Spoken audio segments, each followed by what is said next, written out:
intwari bari kubyinira urwabo. Amen. Oya ni umuntu araguraga kupika tuwasaka neze. Betwaje imbere y'Imana. Niyo ugiye guca rimwe gusa. Uba wizigamiye impamvu bizagutunga ukwezi kure. Amen.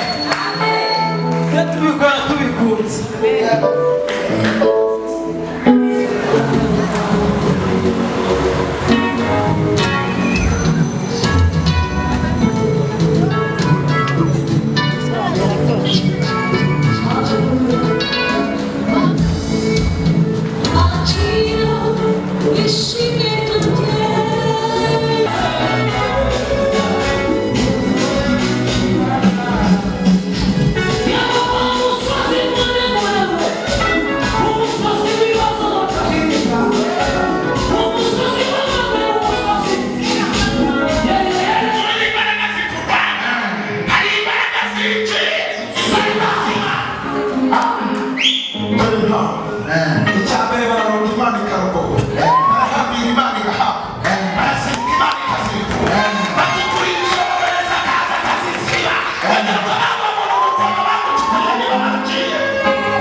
abadukurikirana muri kano kanya turi ku rusengero rwa Home Church ruherereye mu karere ka Gasabo mu Gasyati ahazwi nko mu byapa byo kwa Jerome.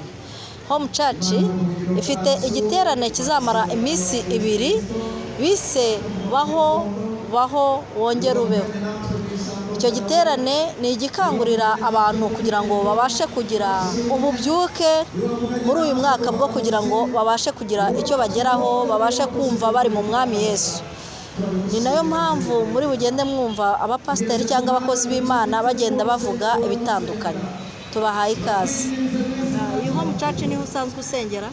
Home Church nza kuhataramira ku munsi wo kwa kane. Hari amateraniro ku munsi wo kwa kane, hari amateraniro yo gutaramira Imana. Hanyuma no ku cyumweru hari igihe wandera rimwe na rimwe magera. Yego. Ni icyo wabwira umwana w'umusore utabasha kugera mu rusengero cyangwa udateganya no kuhaza? Murakoze cyane. Kucyo nabwira urubyiruko mugenzi wanjye cyangwa abana b'abasore mu buzima bwanjye nabayeho mu buzima bukomeye bugoye, mu rugo aho mvuka ni Rusizi, ariko mu kugera inangaha hari ubuzima umuntu acamo. Bibiliya niyo somye irambwira ngo nzakugerageza, nkunyuze mu ruganda ngo usohoke muri zahabu nishimira kandi nshaka. Nabayeho mu buzima bugoye bukomeye, bigeraho nanabaye na Marine Nyabugogo, nanyweye itabi, nanyweye inzoga, nta kintu ntakoze, ariko nabonye ineza y'Imana. Imana igihindura ubuzima bw'umuntu mu gihe umuntu atatekerezaga ko bwahinduka. Ikintu nabwira urubyiruko bagenzi banjye, iyo wemereye Imana, iyo wemereye Imana ikaba muri wowe, iyo wemereye Imana ikagendera nawe, iyo wemereye Imana ukazinuka icyaha n'igisa n'ikibi cyose, Imana hari amateka ihindura, ikindi hari n'ubuzima ihindura. Ese iki giterane bavuze ko ngo baho wongera ubeho, kuri wowe wacyumvisha ute? Nacyumvishe neza. Kuba bidufitiye akamaro kandi ni n'uburenganzira kuri twe. Buri wese aba agomba kugira icyizere.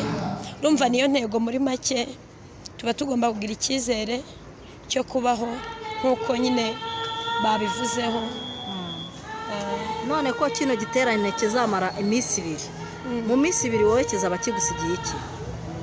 Iminsi 2 nyine kizaba kinsigiye icyizere ko ngomba kugira icyizere cyo kubaho haba mu buzima bubi wenda naba mfite cyangwa se mu buzima naba ndimo nyine nkigira icyizere yuko ngomba kuba byanga byakunda. Ubusanzwe se ntiwari uriho nta cyizere wari ufite?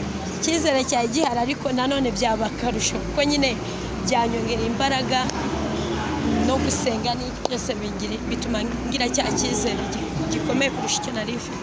Yego Home Church dusanze ari urusengero ariko batubwiye ko mufite igiterane kiri ku ngarukamwaka yitwa ngo baho kandi wongere ubeho.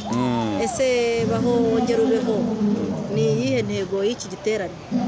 igiterane nicyo gufasha abantu kugira ngo bave mu bwihebe, kandi iki giterane ni ukugira ngo abantu bakizwe bamenye Imana yuko ari umukiza w'ubugingo bwabo, bakava mu byaha bakabasha kujijuka bakegera Imana. Mwongeye kwirirwa? Biriwe neza. Babita nde? Ni Pastor Jean Paul ukorera umurimo w'Imana hano kuri Hot Church. Iyi Hot Church twayisanze iherereye hano mu Gasyata. Hot Church yatangiye ryari?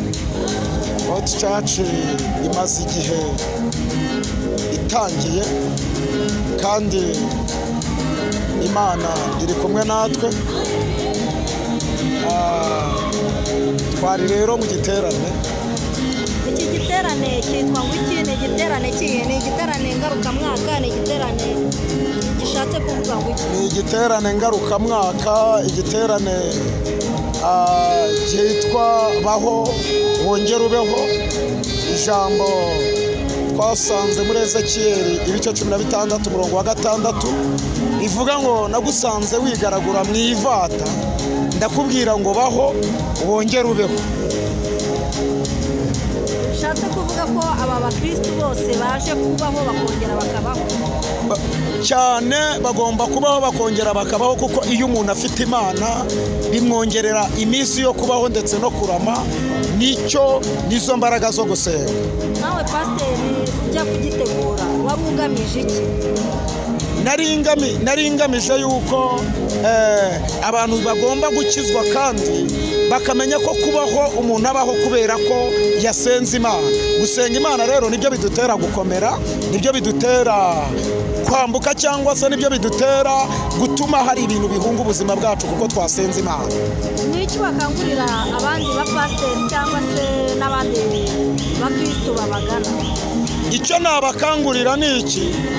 Icyo nkangurira abandi bapasiteri bagenzi banjye nuko igihe turimo ni igihe cyo gusenga kandi ni igihe cyo kwambara imbaraga z'Imana. Mu Befeso niho havuze ngo mutware intwaro zose z'Imana kugira ngo mubashe guhagarara mudatsinzwe n'uburiganya bwa Satani.